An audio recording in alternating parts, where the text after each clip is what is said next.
नहीं होगा होगा तो कोई बात नहीं है। और हमने पोटेशियम परमैंगनेट का सॉल्यूशन लिया है ये दोस्तों, क्या पोटेशियम परमैंगनेट का ये सॉल्यूशन है। अब हमें करना क्या है, हम इस सॉल्यूशन को यहाँ पर हम ऐड करेंगे इसमें ये दोस्तों।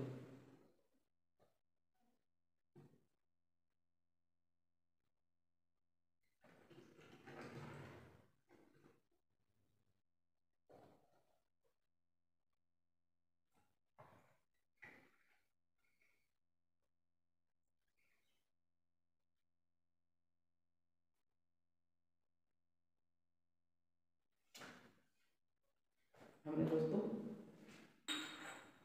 अभी हम इसकी रीडिंग निकालते हैं, उसके बाद जीरो लेवल तक पर लेकर चलते हैं।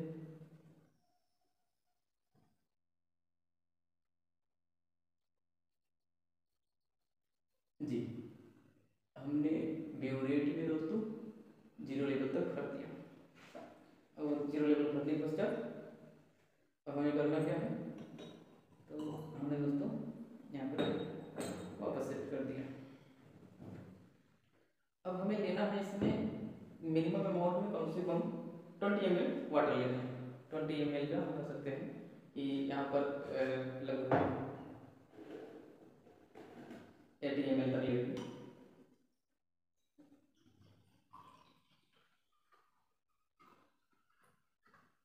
मैंने 40 ml वाटर लिया है दोस्तों, अगर आप ध्यान देंगे तो ध्यान से देखिएगा 40 ml हमने वाटर को ऐड किया।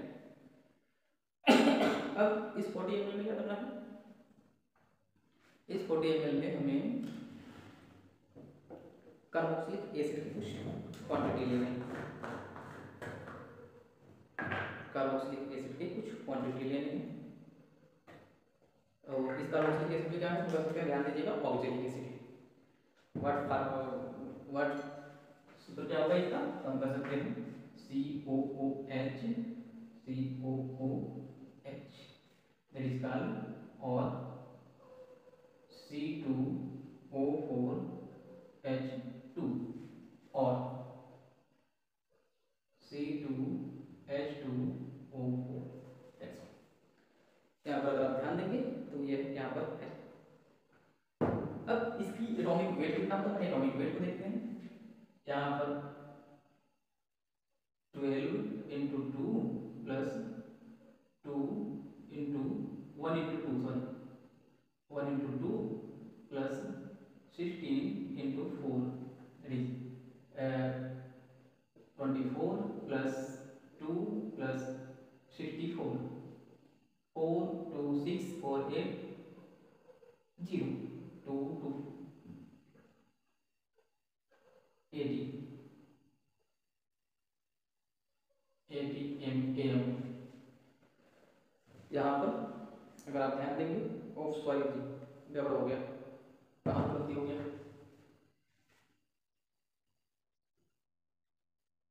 और डालिए 70 सॉरी एक ये आपका सॉरी 90 होगा जी। यहाँ पर 0 यहाँ पर 2 6 8 8 1 9 जी सॉरी। तो यहाँ पर हमने 90 को क्रिएट किया।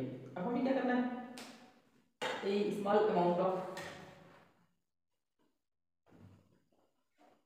ऑक्जेलिक एसिड को हमें ऐड करना है। ऑक्जेलिक एसिड को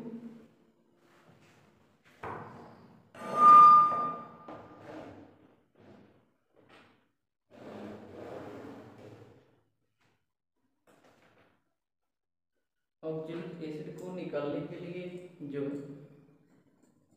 हमारे पास कुछ है नहीं, तो हम इसी से निकाल देते हैं दोस्तों।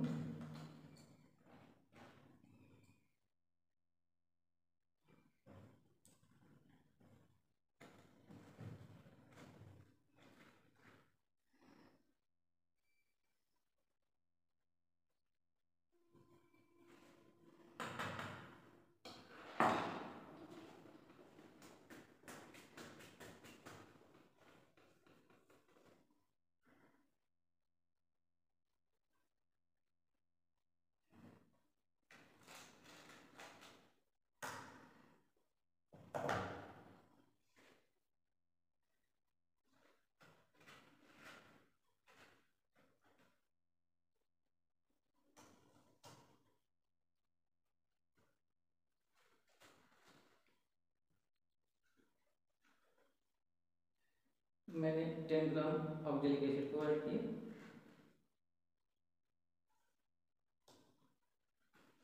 10 ग्राम ऑक्जेलिक एसिड, इसमें 9 ग्राम है दोस्तों। अभी हम आपको दिखाते हैं।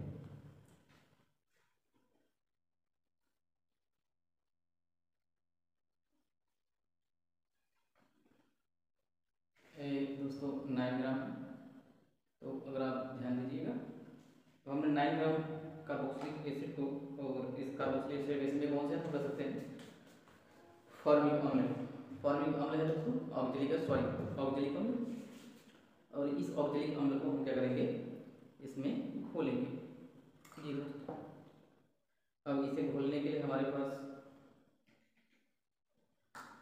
इंस्ट्रूमेंट है, मैं इससे घोलूंगा।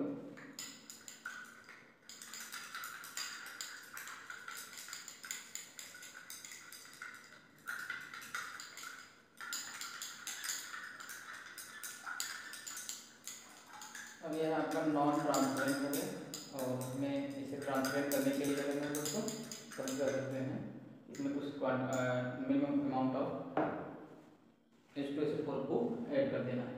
जी, मिनिमम अमाउंट में H2SO4 को ऐड कर देना है। तो H2SO4 जो दोस्तों यहाँ पर है,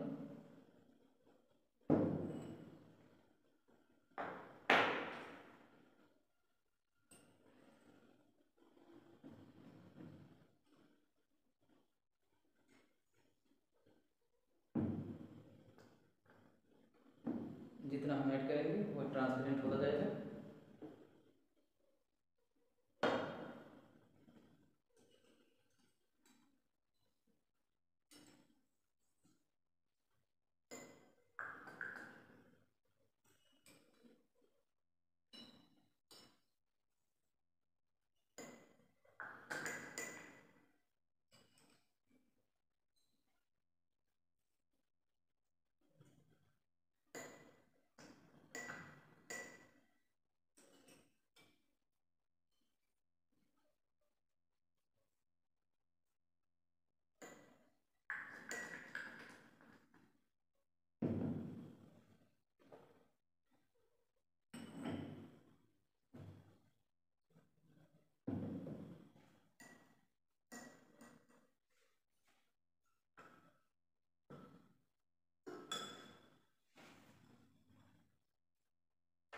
तो हमें एक बार फिर से घोल लगा देना है।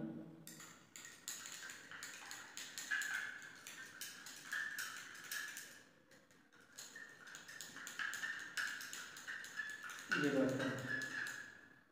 अब हमारा क्या तैयार होगा, हम कर सकते हैं कि ऑक्जेलिक एसिड तैयार हो गया। अब पहले हमें इस सॉल्यूशन को पहले हमें मोलैरिटी ज्ञात करनी है। Molarity of this solution, molarity of this solution.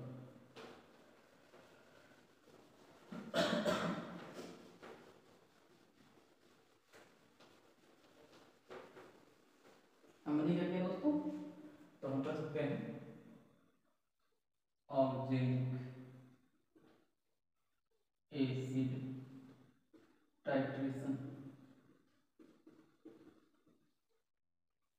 Oxalic acid का टाइट्रेशन किया। ऑक्जेलिक एसिड में हमें हमने अगर इसका ऑक्जेलिक एसिड हमने कितने माप में लिया, तो कर सकते हैं वेट इसका लिया तो मैंने 9 ग्राम। एटॉमिक वेट कितना होता है, 90 AMU, 90 AMU। अब हमें पहले इसकी मोलैरिटी फाइंड आउट करना है। तो इसकी मोलैरिटी फाइंड आउट करने के लिए हम जानते हैं मोलैरिटी,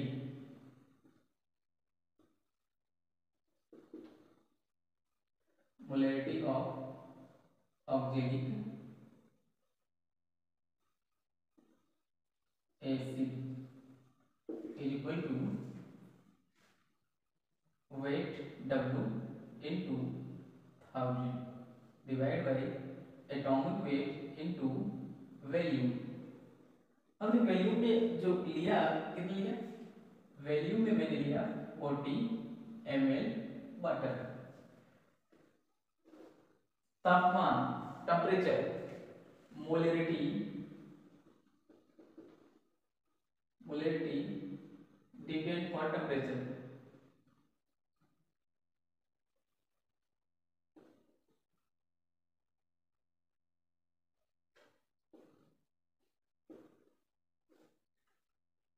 मोलेलिटी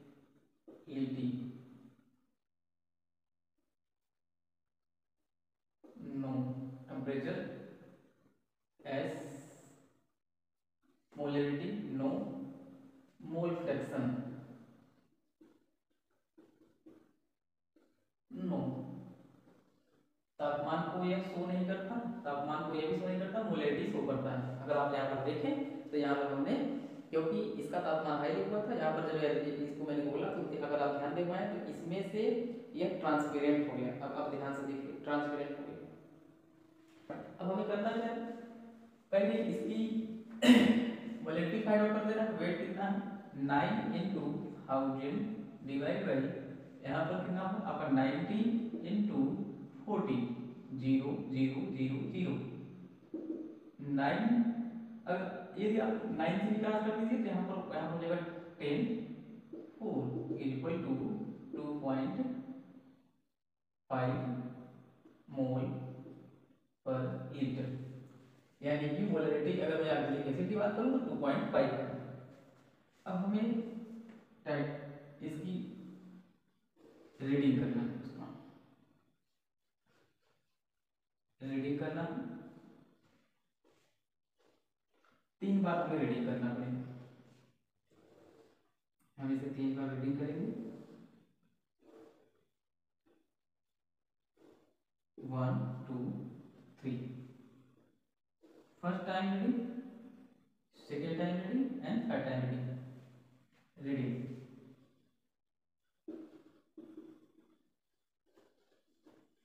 अब इस रीडिंग में हमें देखना है कि यहाँ पर मैंने 0 लेवल तक किया, और इसे हमें, क्योंकि एपिंग तो है ही, लेकिन इस सॉल्यूशन को थोड़ा सा हम इसमें अब कॉनिकल फ्लास्क में ऐड करेंगे। चलो देखते हैं, कॉनिकल फ्लास्क में ऐड करते हैं।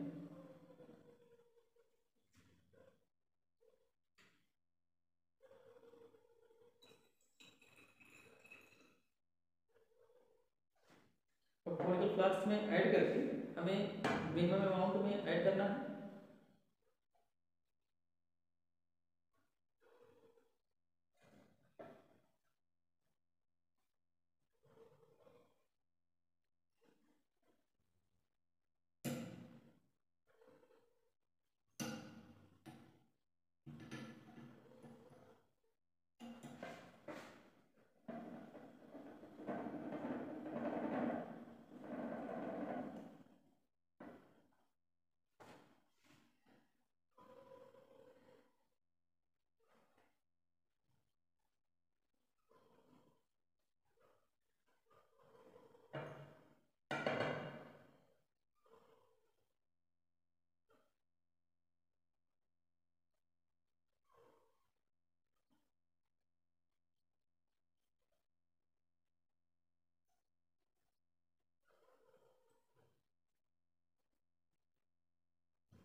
हमें सेव करते रहना है। अब जब तक लाइट पिंक हमें बढ़िया से न मिल जाए, अगर आप ध्यान देंगे तो इसमें आपको कुछ दिख रहा होगा।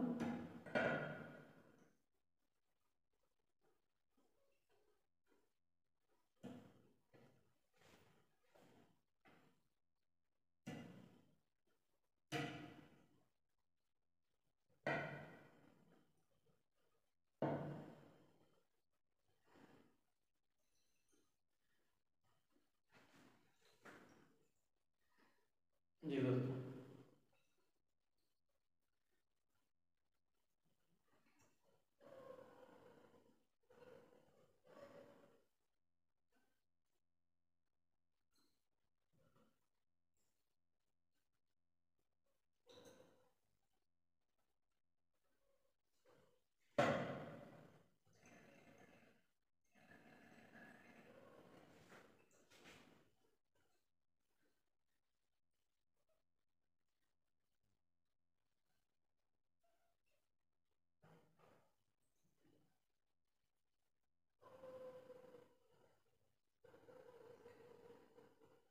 जी दोस्तों, यहाँ पर हमारा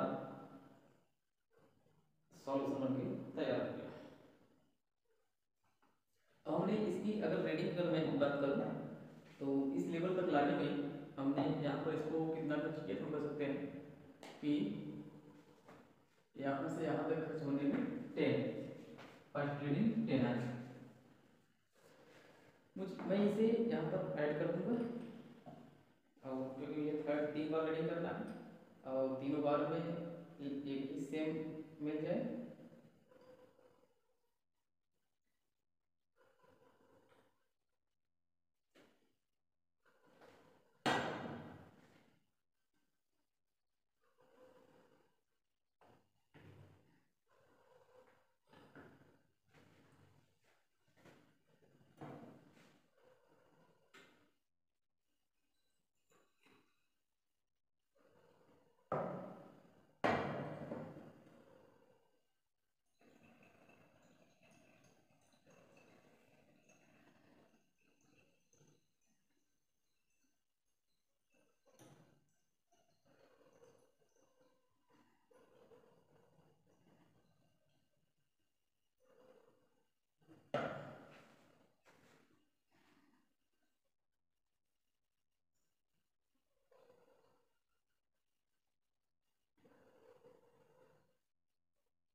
सेकंड भी दोस्तों हमारा 10 ही मिला।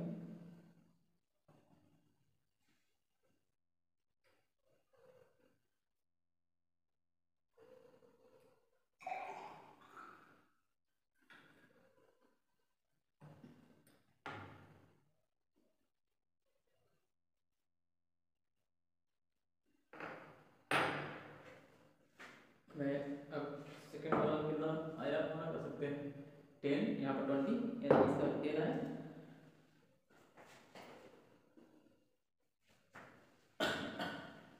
और यह मैं इसका निकालना भी कर सकते हैं। यह जो निकाला जा रहा है यह KMnO4 पोटेशियम परमैंगनेट की जो है रीडिंग निकाला जा रहा है। इसे मैं एक बार बढ़िया से सिस्टम से करूँगा, लेकिन अभी नॉर्मल आज का टॉपिक में इसे समझा दे रहा हूँ कि यह इस तरह से काम होता है और सॉल्यूशन को हमें एकदम डिस्टिल कर देना बढ़िया से।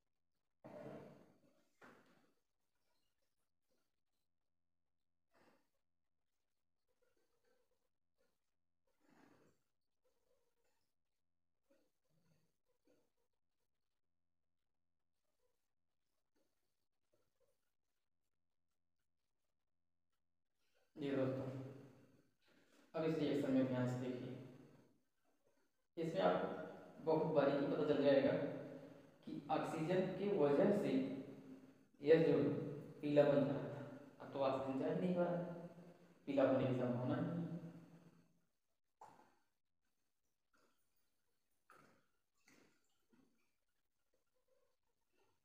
लेकिन जस्ट मैं खोलूंगा यह तत्काल पीला होना चालू हो जाएगा। ये दोस्तों ऑक्सीजन इसमें बहुत ज़्यादा काम करता है, ऑक्सीजन बहुत ज़्यादा रिएक्टिव होता है।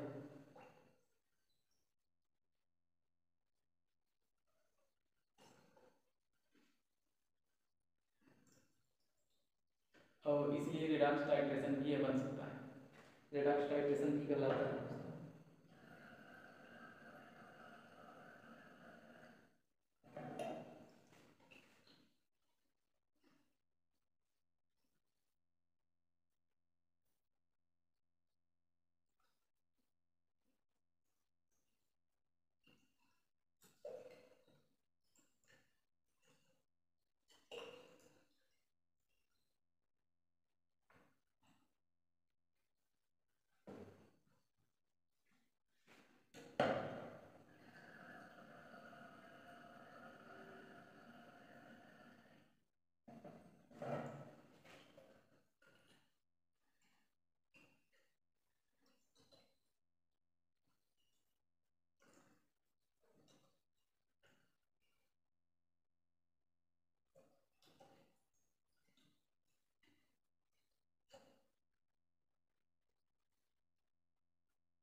ये दोस्तों इसकी क्रिया को देखिए, अभी तक ये क्रिया कर ही रहा है दोस्तों, और इसमें से यह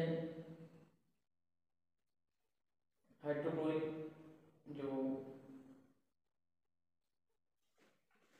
हाइड्रोजन गैस है दोस्तों, इस क्रिया में कहाँ गया थी? इस टॉपिक में जो हाइड्रोजन गैस है Zn plus H2SO4, ZnSO4 plus H2, यह अभी तक निर्मुक्त हो ही रहा है दोस्तों, ध्यान दीजिए आवर्त होगा जी। तो आज का टॉपिक हमारा यहीं पर समाप्त करते हैं दोस्तों, मिलेंगे नेक्स्ट वीडियो में, तो तब के लिए नमस्कार।